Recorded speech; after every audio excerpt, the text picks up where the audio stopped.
j'aimerais exprimer mes sincères regrets à l'endroit de deux de vos collègues dont il m'a été rapporté que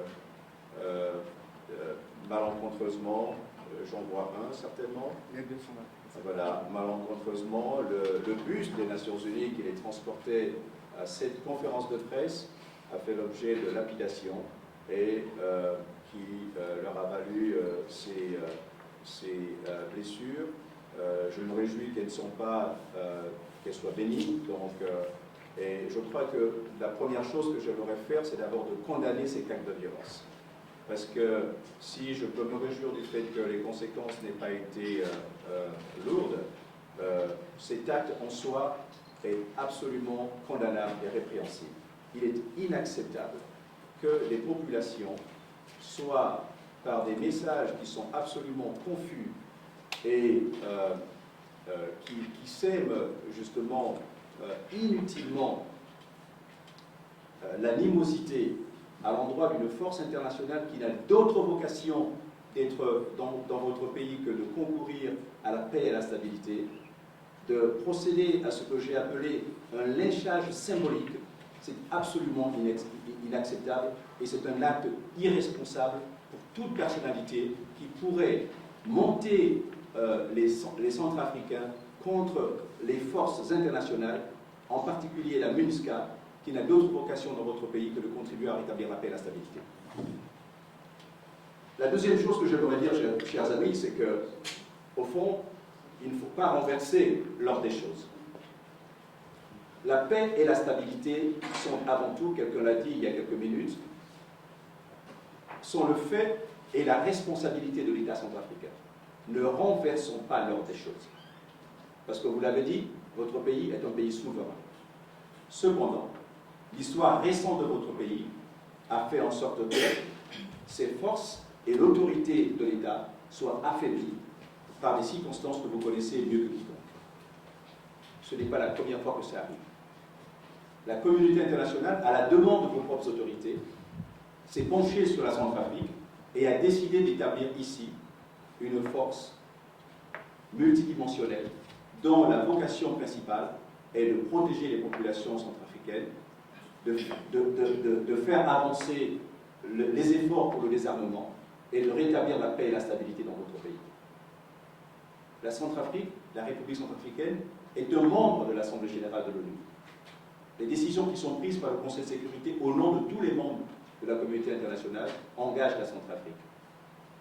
Troisièmement, entre la Centrafrique, entre la République centrafricaine et la MINUSCA, je veux insister là-dessus, comprenez-le bien,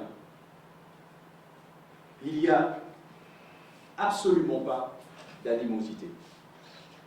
Relisez le discours de Madame la Présidente. Ce que Madame la Présidente dit, c'est que la MINUSCA et les forces internationales ont déployé des efforts considérables pour rétablir la paix et la stabilité dans notre pays. Ce qu'elle n'a pas dit, mais que je peux déduire de cette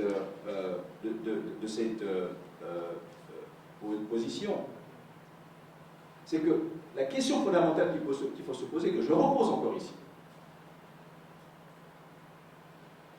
où serait le pays aujourd'hui si les forces internationales n'étaient pas dans votre pays? Qui d'entre vous visite l'intérieur du pays? Qui a la chance d'aller voir ce qui se passe à l'intérieur du pays? Où la MINUSCA déploie des efforts colossaux pour rétablir l'autorité de l'État. Des préfectures sont reconstruites, des mairies sont rétablies, des agents de l'État sont transportés pour qu'elles aillent exercer leurs responsabilités et que s'étende l'autorité de l'État.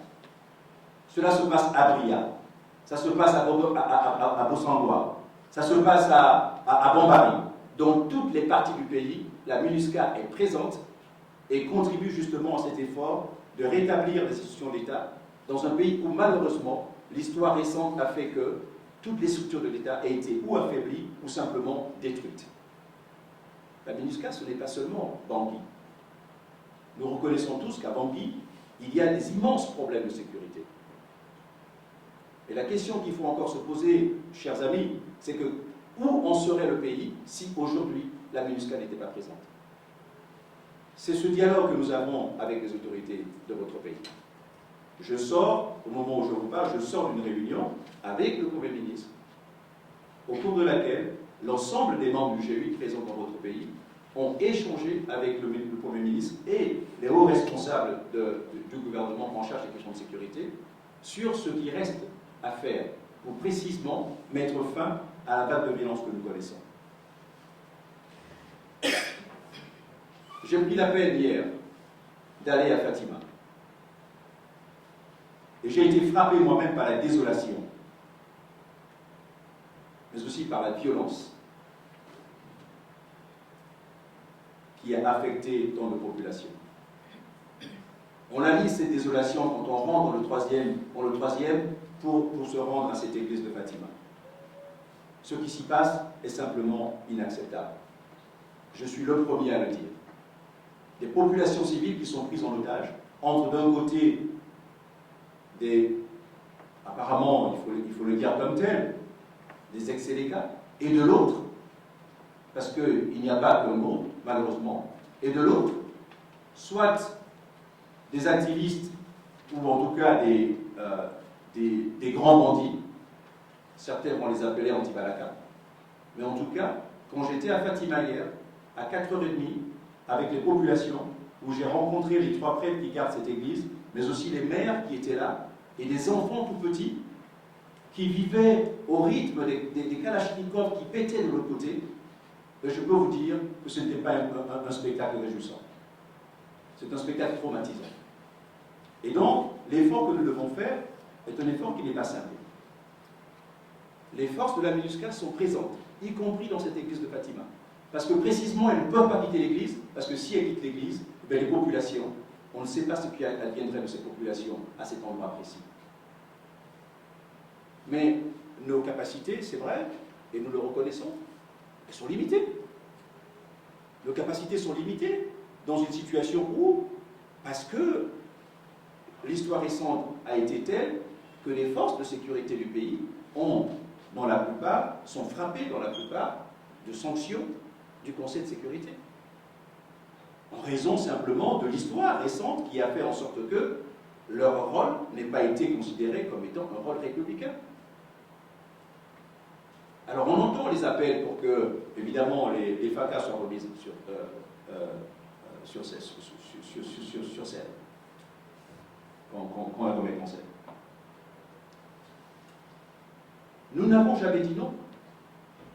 D'abord, nous n'en avons pas le pouvoir. La MINUSCA n'a pas le pouvoir de dire non. C'est des décisions qui sont prises par le Conseil de sécurité, dont le comité des sanctions était ici. Et le dialogue constructif que le comité des sanctions a eu avec les autorités de votre pays peut permettre aujourd'hui un assouplissement des mesures, des sanctions qui ont été prises. Au moment où je vous parle, j'ai moi-même adressé une correspondance à la présidente du comité des sanctions, lui demandant précisément que des moyens soient mis à la disposition des forces de sécurité intérieure afin qu'elles puissent, en association, en collaboration avec les forces internationales présentes, y compris la MINUSCA, mener